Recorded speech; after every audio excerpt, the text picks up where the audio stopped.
இன்றைக்கி ஸ்கூலுக்கு லஞ்சுக்கு என்ன கொடுத்துட்டேன் அப்படின்னு பார்த்தீங்கன்னா பீட்ரூட் சட்னி கொடுத்துருந்தாங்க. அது எப்படி செய்கிறதுன்னு பார்த்தீங்கன்னா, எண்ணெய் ஊற்றி மிளகாய் உங்களுக்கு தேவையான அளவு வறுத்து எடுத்துருங்க. அதோட பீட்ரூட்டை வந்து கழுவி கட் பண்ணி பொடி பொடியாக அதை வந்து நல்லா எண்ணெயிலே வதக்கி எடுத்துக்கோங்க. நல்லா வதக்கட்டும், பச்சை வாசனை போகிற அளவுக்கு வதங்கினா தான் நல்லாயிருக்கும் சட்னி. அதையும் நல்லா வதக்கி அதை எடுத்தாச்சுங்க. 2 அல்லது 3 வெங்காயம் உங்களுக்கு குவான்டிட்டி எவ்வளோ வேணுமோ அதுக்கு தகுந்த அளவுக்கு வெங்காயம் ஆட் பண்ணிக்கலாம். பொடி வெங்காயமாக ஆட் பண்ணி அதையும் நல்லா வதக்கிக்கலாங்க. இதோட தேங்காயை வந்து பொடி பொடியாக கட் பண்ணியோ அல்லது திருவியோ போட்டு அதையும் எண்ணெயிலே வதக்கிக்கலாம். ஏன்னா மதியான நேரத்தில் சாப்பிடும்போது தேங்காய் துருவல் வந்து அப்படியே சேர்த்தோம் தேங்காயை அப்படின்னா கெட்டு போன மாதிரி ஆகிடும். வதக்கி சேர்த்துட்டோம் அப்படின்னா கெடாது. இதோட புளி, கருவேப்பிலை, இஞ்சி, பூண்டு இது எல்லாமே ஆட் பண்ணிக்கலாம். புளி எதுக்கு வைக்கிறோன்னா டேஸ்ட்டு ப்ளஸ் உங்களுக்கு கெடாமல் இருக்கிறதுக்காக வேண்டிட்டு புளி ஆட் பண்ணிக்கலாங்க.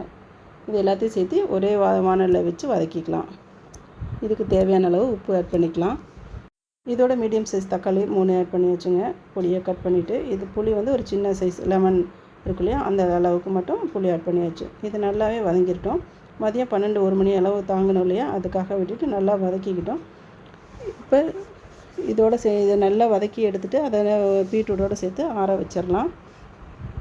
பாருங்கள் நல்லா வதங்கிடுச்சு, நான் எடுத்துட்டேன். இப்போ ஆறட்டும். ஆறினதுக்கப்புறம் மிக்ஸி ஜாரில் அப்படியே சேர்த்து அரைச்சி எடுத்துக்கலாம். இது எதுக்காக பண்ணுறேன்னு பார்த்தீங்கன்னா, பொரியல் பண்ணணும் அப்படிங்கிறதுக்காக வேண்டிட்டு பண்ணியிருக்கேங்க. கேரட், பீன்ஸு, முட்டைக்கோஸ் இது 3ஐயும் சேர்த்து இன்றைக்கி பொரியல் பண்ணுறேன். சின்னவங்களாக இருக்கிற வரலும் நம்மளுக்கு பெரிய தொந்தரவுங்க. அந்த காய்கள்லாம் கொடுக்கறதுக்கு எது கொடுத்தாலும் பிடிக்கலன்னு சொல்லி காய்களை வெறுத்து இருப்பாங்க. இப்போலாம் காய்கள்லாம் நிறையவே சாப்பிட ஆரம்பிச்சிட்டாங்க.